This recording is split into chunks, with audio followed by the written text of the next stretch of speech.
Honestly, I'm probably just creating this meta video just for myself mainly. I don't think very many people watch it. And then there's also the fact that I've disabled the setting where it goes out to my subscribers and everyone else. So I don't expect it to get a lot of traction. But if you are here, if you are watching this video, that's great. Hopefully, maybe you learned something. So yeah, maybe you learned something. Maybe I learned something. Maybe I'm completely wrong about just how the YouTube algorithm works. But I think, as far as I'm aware, the YouTube algorithm feeds on data. And the more data that you give the algorithm, the better it can recommend your videos to the people who actually want to see your videos. Um, so that's why I say you shouldn't worry too much about people who like or dislike your video, because if they dislike it, they're actually doing you a favor. They're giving the YouTube algorithm information and saying like, hey, this wasn't the right fit for me. So then maybe in the future, it does find the right fit. It does find the right people that actually want to be watching your videos. So yeah, it's a good thing. Any feedback is good feedback. That's, I think, the kind of philosophy you should have going forwards on YouTube. So any like, any dislike, any comment is something that tells the YouTube algorithm about the kind of content that people like, about how to target your content to the right audience.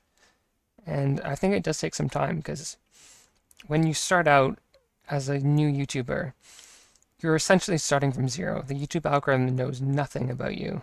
It's like I'm not going to put the clip here, but it's like hey, wait a minute, who are you? That's essentially what the YouTube algorithm says when you're starting out, because, like I said, it doesn't know how to target your videos. And the more data that you give it, the more that it actually learns how to target your videos, the better it is for your success and for your channel success. Yeah, so that's the thing.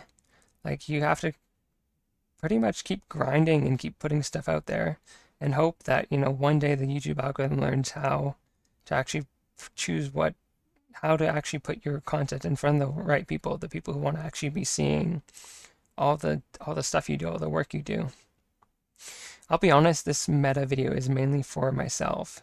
I'm probably going to look back on it and be like, oh yeah, hey, that's the time I had like 50 subscribers.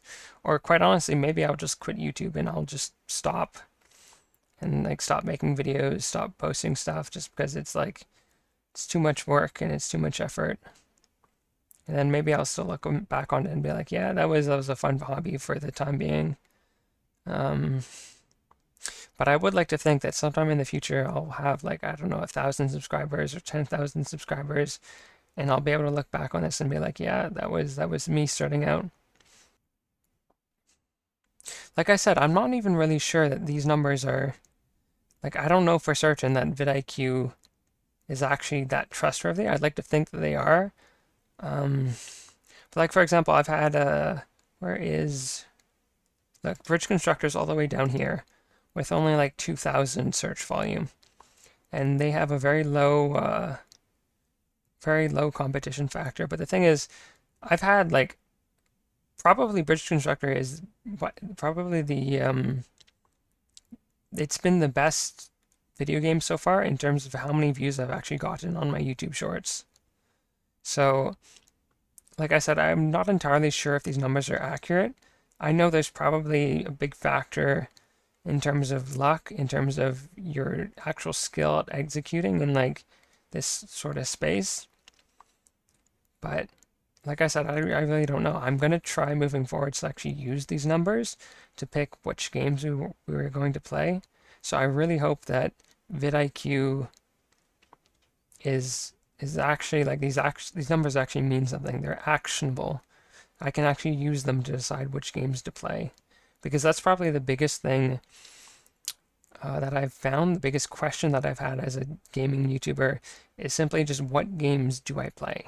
Obviously, you don't want to play something that everyone else is playing, and you want to find games that are, well, first of all, games that you like, games that you're passionate about, but also games that are underserved in that they don't have like a lot of people playing them.